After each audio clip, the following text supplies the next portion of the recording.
show here at the Steven Singer studio, which is actually just my Airbnb that I'm staying at with my wife, my brother-in-law, and my sister-in-law, who are all sleeping right now. Because right now in Colorado, in Loveland, Colorado, which is about an hour north of Denver, it's 4 a.m. It's not 6 a.m. It's 6 a.m. where you are in Philly, and I feel really behind. But anyway, here I am doing the show from the Steven Singer studios of the Airbnb. You will see plenty of more beautiful shots of amazing Loveland, Colorado. It's just beautiful. I mentioned to you before, in the weeks leading up to this, my wife's family has a ranch out here, and I'll show you around real quick. Like when I hung out with some horses.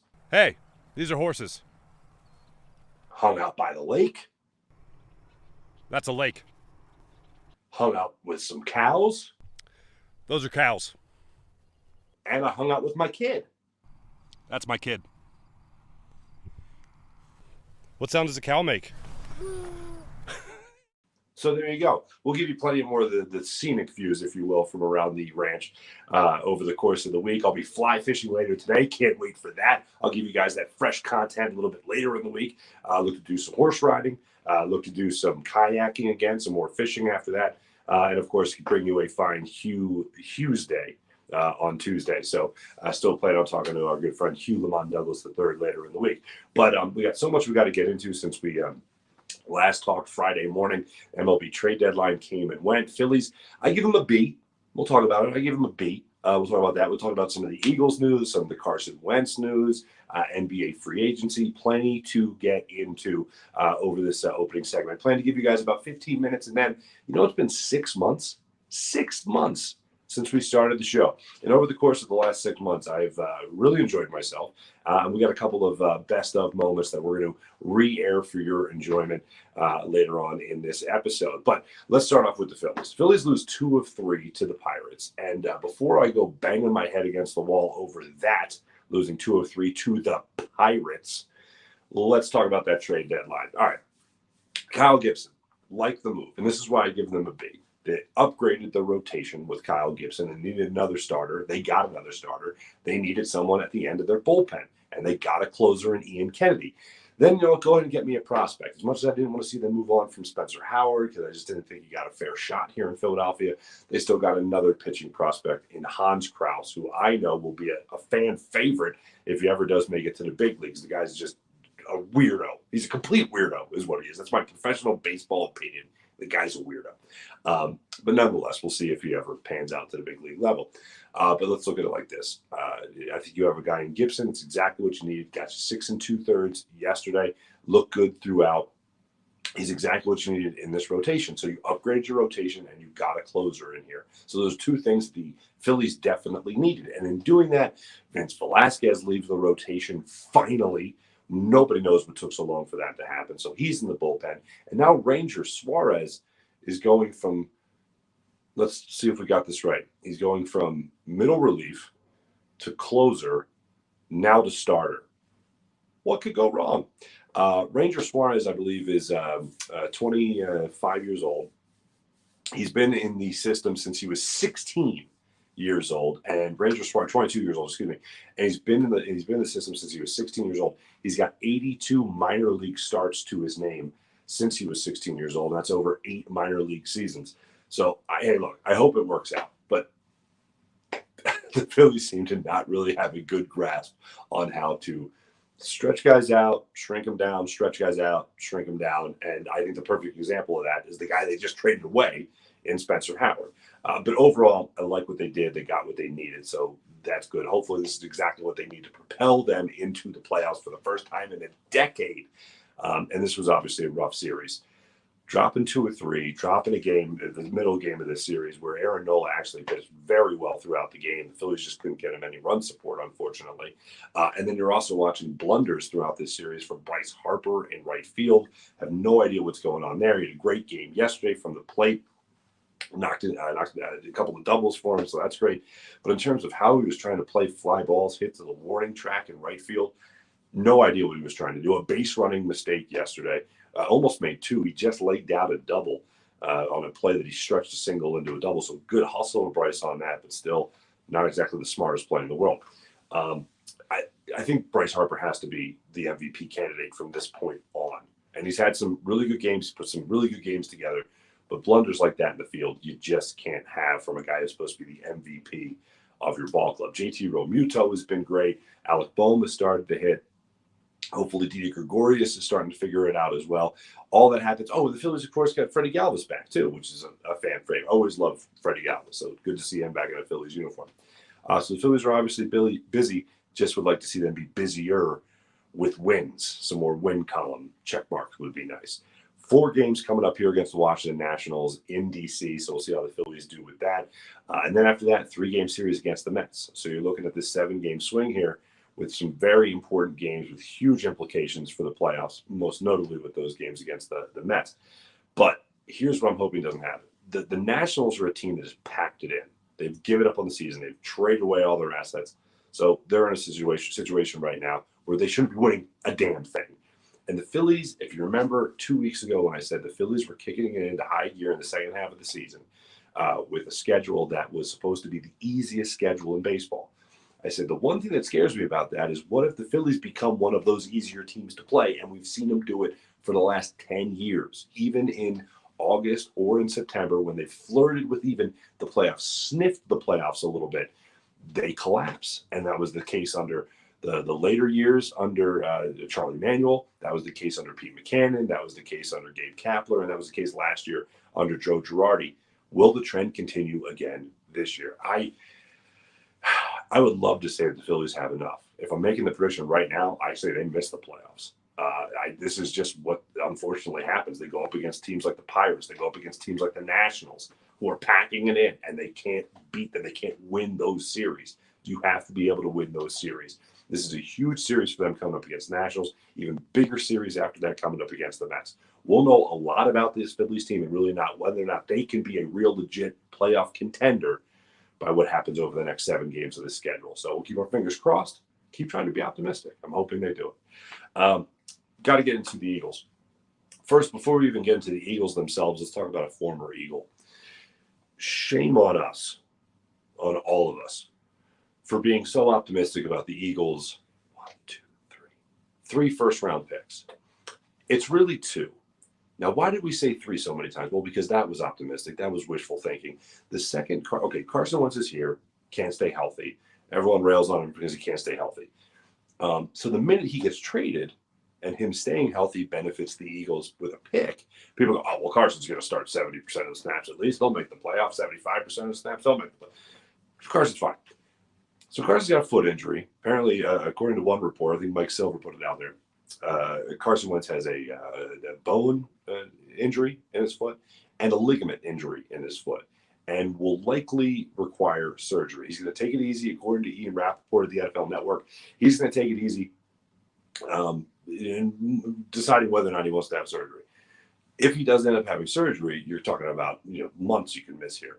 So just to break it down, and Dave Zangaro, who joined us last week, broke it down great on NBCSportsPhilly.com. Roughly speaking, ballpark figures.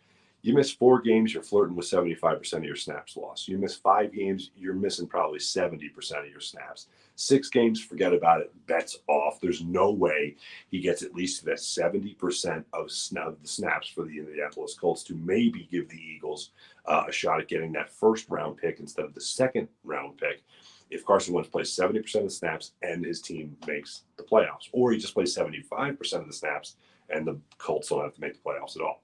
The one thing that does rub me the wrong way in all this, and regardless, they're going to need a camp on, the Colts will, but they also brought in Brett Hundley. So they know they're going to need somebody who will at least take those reps because I don't think they're planning on getting Carson Wentz back anytime soon. So shame on us for kind of taking it for granted almost. And you know what? A lot of people did, and that wasn't just us here in Philadelphia. National reporters have come out and talked about how we were supposed to have 3 first-round picks. The Eagles have more to give up than anybody and all that. Probably still the case because they still have that second-round pick at least. But shame on us for saying to ourselves, oh, Carson will be fine. Come on. Because we said that all the time here, right? Anyway, as far as the Eagles themselves go, Nick Sirianni gives some of the older players a day off. And I was following some of the people reacting to that on Twitter. Was it really a good idea to give them a day off? And all that. And I'm fine with it. I know it's early in training camp. I know normally you don't like to see that. but these haven't been normal practices under Nick Sirianni.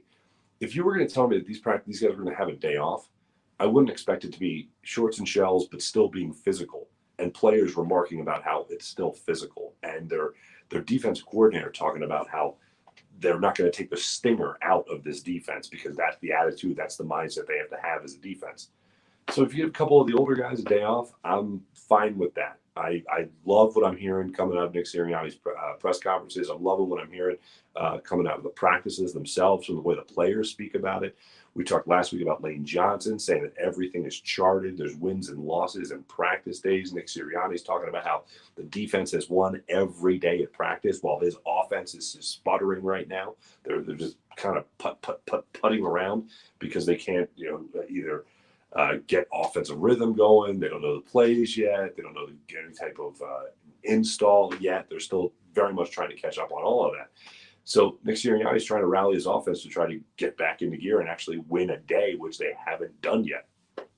But I'm liking a lot of the stuff that I'm hearing from him, and I'm liking even more what the players are saying about it. Lane Johnson last week, no better example than that.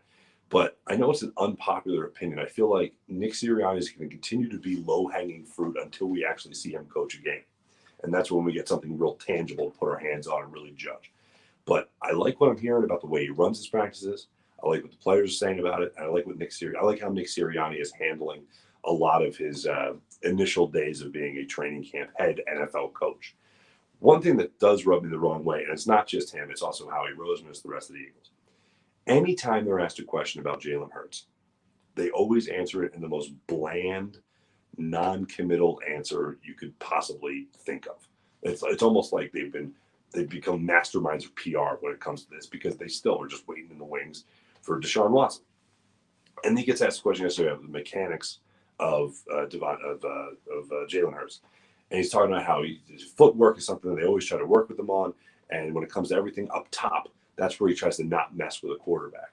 And then he gets asked about confidence in him and how he's coming along.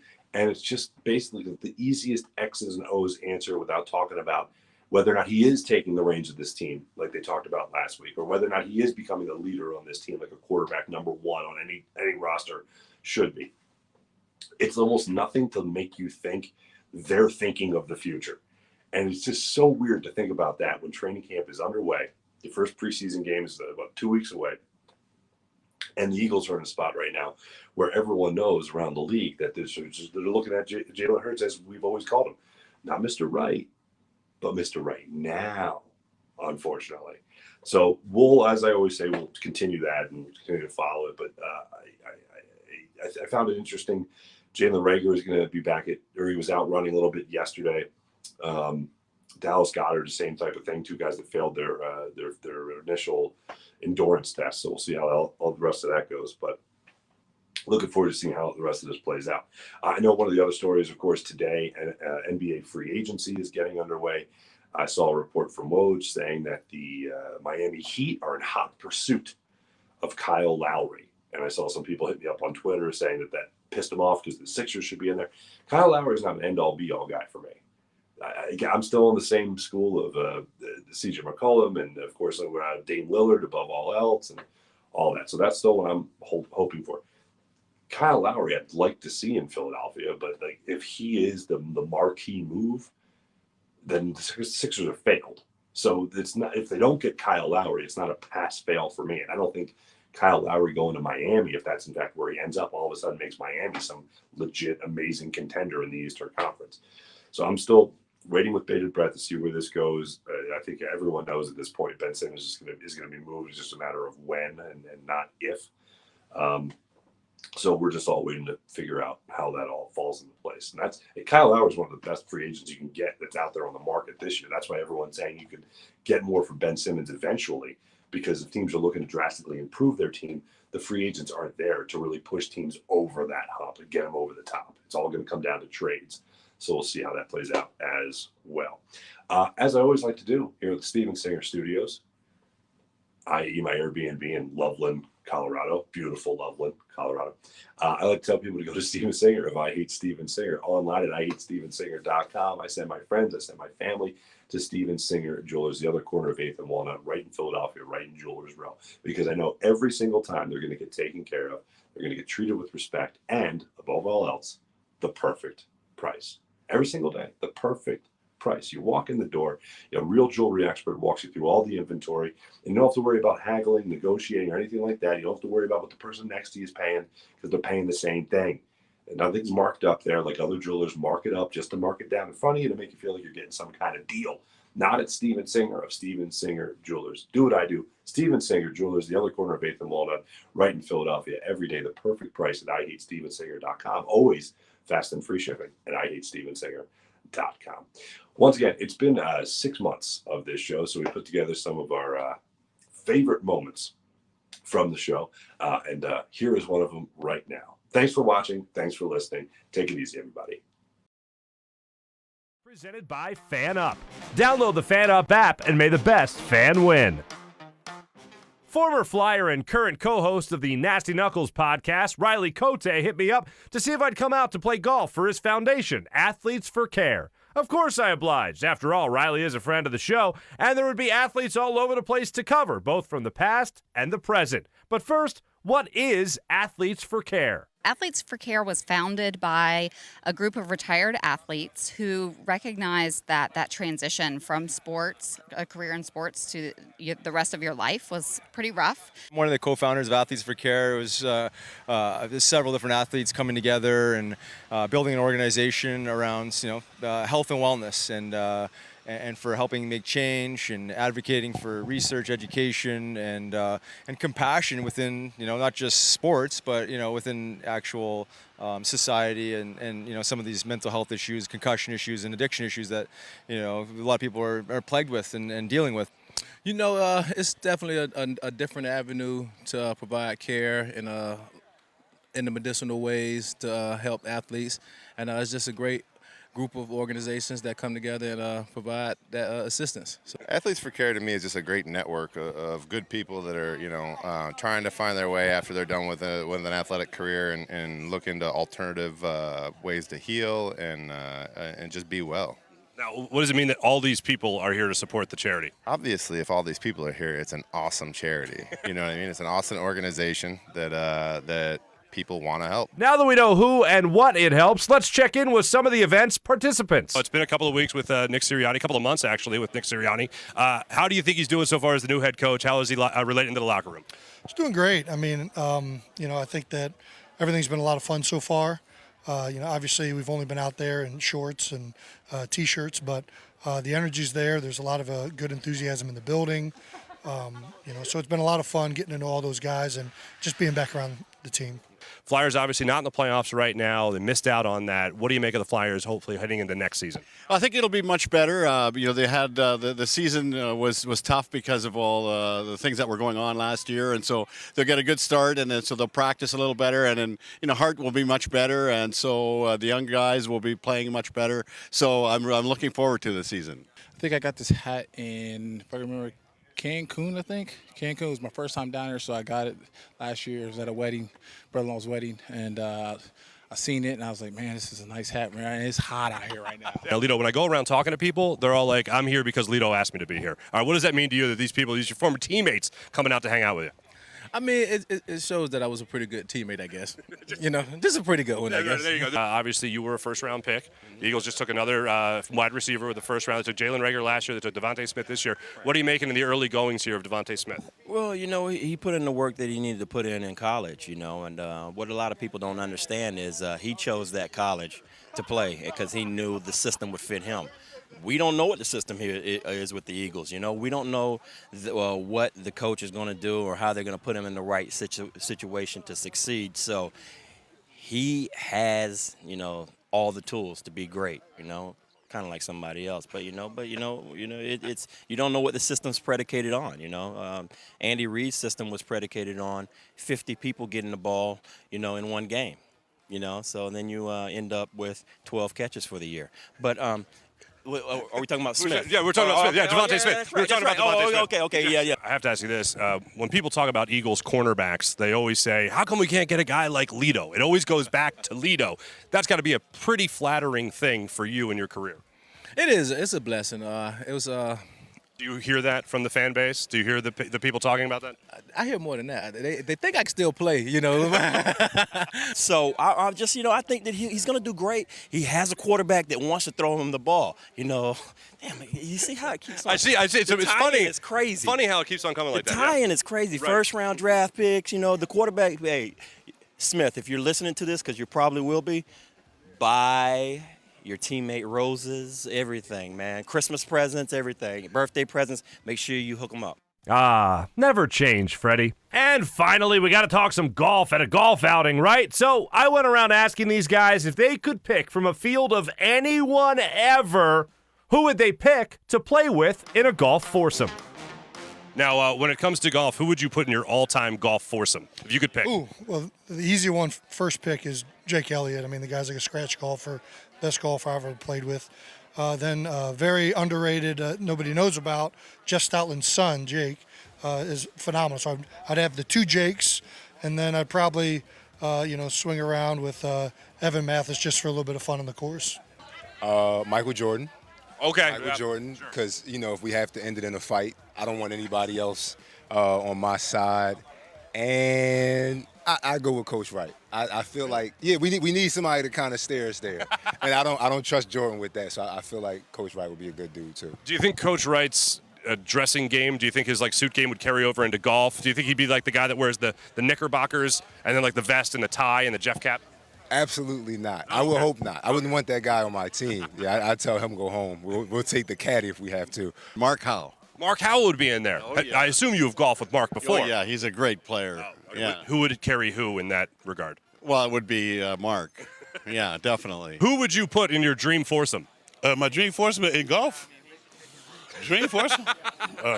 It's a dream, right? Okay, let's see. Okay, so I'm gonna try to mix this up a little bit. Go for it. Yeah. Man of variety. Okay, so I'm gonna go with. I got to go two of my favorite athletes first of all, and if I want to win, I got to add Tiger to the team. So Tiger's one, okay. and Jordan's another. So Michael Jordan. Yeah, Michael Jordan. Michael Jordan. He's just one of my all-time greatest. Understood. And I think to throw a wrinkle in it, I don't think he can play golf, but I think I would love to play with Samuel L. Jackson. Why Samuel L? Just because he's awesome? Or? Yeah, just I want to hear some motherfuckers. Excuse me, I just want to hear some of that. I don't, of course, but I think it'll be an awesome time though, just to hang out with him. Now that you mention it, I want to golf with him just to see him slice one into the woods, just so I could hear the profanity. Exactly. Yeah. I mean, he's an all-time classic with how he curses. The Shark, Arnold Palmer. I'd have to throw Tiger in there, the young Tiger, when he was getting busy before he got busted. Way to go, Buster. How you doing? Nice to see you. Thanks. That's my lunch. That's not yours. Hey, between the Golden Bear. Oh wow, okay. All right. Now, what if I said it didn't just have to be golf? Anybody ever? And anybody ever? Yeah. If we party like rock stars? Yeah. Anybody? I got to go with Snoop. Scarface, and Ice Cube. All right. Well, you would be partying, that's for sure. Yeah, I actually partied with them before, so I know what to expect. Okay. So, if you could golf with three other people in the history of the world, who would you golf with? Oh man, my wife. Wow. My daughter and my son. That's beautiful. That is so beautiful. Is your wife here today? She might happen to be standing right behind the camera. Good work. Yeah. Way to be a good husband. He's a good husband. Tony Romo first. Tony Romo? Yes. Why Tony Romo? No, because he's the best. Okay, all right. Absolutely, but Tony Romo. I thought just to maybe sack him again. I don't know. No. Tony Romo. I will put. I'm just gonna say Tony Romo, man. I mean, I've watched him golf, and man, I mean, what a golfer. I'm just asking everybody this: if you could put together your dream golf foursome, who would you put in? Anybody ever, all-time pick? What do you want? Okay, man. Let's see. Tiger Woods, definitely want to golf with him. Charles Barkley, you have to golf. You have to golf. How do you pass up on that? You have to, you have to golf with him. And how many more do I get? You get one more. I get one more. One more pick. Unless you want a caddy for the foursome, then you have 2 more. Okay, I want 2 more then. Okay, you got 2 more. Okay. So, no, but I kind of like playing. But what course are we playing on? Oh, you can play as a 5-some. To heck What with it. course are we playing? Pine Valley? You can play Pine Valley. Absolutely. If it helps you get into Pine Valley, you're absolutely playing Pine Valley. I'm going to go VJ Singh because I always love VJ Singh. I know, guys, it's a very, very weird pick, and probably they don't know who, that is. But then I'm going to go with Dennis Rodman. Dennis Rodman? Yeah. I can't say I've ever seen him on a golf course. You know what? The thing about it, though, it's going to be crazy. We're going to have girls all around. We're going to drink, and we're going to have a fun time. I am actually in your golf foursome today by your good graces. Thank you so much. It's you. It's your partner in crime, Derek Settlemeyer, Nasty of Nasty Knuckles, and Neil Little. So I'm super excited and honored to be golfing with you guys. But if you could pick your all-time foursome ever for golf, what would it be? Who would it be? I think we got it today. I'm not a golfer, so it's certainly not picked by golf. It's just it would be chosen by just a bunch of beauties having a good time and having fun together. So to me, I'm living a dream today with you guys. For more information on Athletes for Care, check out athletesforcare.org. Farzy Show would like to thank their sponsors. Rothman Orthopaedics. When you have an orthopedic issue, you need a physician who eats, sleeps, and breathes orthopedics. You need an exceptionally specialized Rothman Orthopaedics physician. They not only specialize in orthopedics, but each of their physicians only focuses in on one area of the body, which means you can have the confidence to get past the pain and be what you were. Visit them in one of their 30-plus area locations in Pennsylvania and New Jersey, including 4 orthopedic-only urgent cares. Learn more at rothmanortho.com. Steak and Maine, fine dining in the heart of Northeast Maryland. Whether you dine in the more upscale steakhouse or casual bar and patio, you'll enjoy the highest quality of prime meats, fresh seafood, world-class oyster bar, and freshly prepared sushi. All that and an extensive wine list including their own Cavada Cellars wines. Open every day for lunch, dinner, and Sunday brunch. Steak and Maine in Northeast Maryland voted #1 place for steaks in America by the Travel Channel and the Cooking Channel. Check it out for yourself. Go to steakandmaine.com for more information. PHLSportsNation.com, enhancing your Philadelphia sports fan experience, covering all your favorite Philly teams on PHLSportsNation.com. And Sky Motor Cars, a car for every budget. Visit SkyMotorcars.com.